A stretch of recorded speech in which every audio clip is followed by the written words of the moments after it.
Début décembre, le duc et la duchesse de Sussex dévoilaient sur Netflix la série documentaire leur étant consacrée.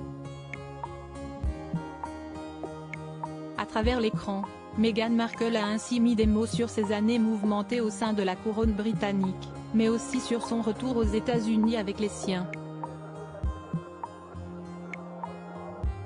Si le show a eu un impact considérable outre-Manche, l'ancienne vedette de Suits a été prévenue que la production s'était retournée contre elle dans son pays d'origine où certains de ses alliés naturels se seraient éloignés dès après la diffusion, comme l'a indiqué au Daily Express Neil Gardiner, expert en politique étrangère basé à Washington.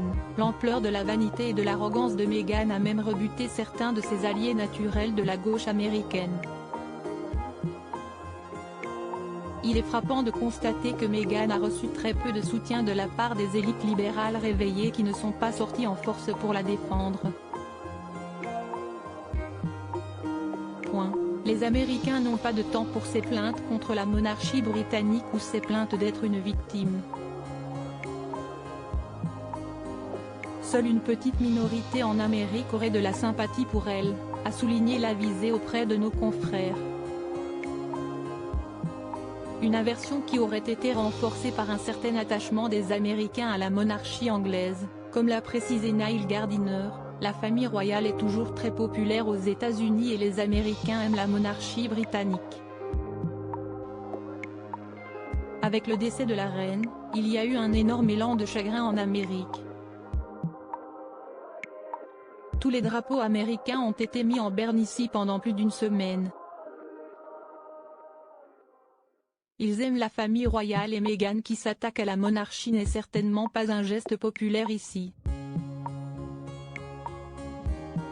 Supérieur à supérieur Harry et Meghan Markle, Märtha Louise de Norvège, Juan Carlos.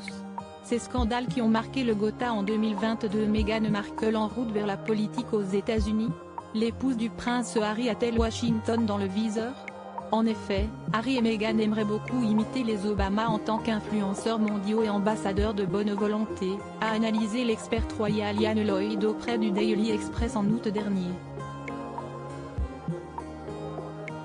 D'ailleurs, l'ancienne conseillère de l'ex-chef d'État américain aurait déjà été aperçue dans l'équipe du prince Harry et de sa femme aux Invictus Games qui se sont tenus aux Pays-Bas du 16 au 22 avril dernier.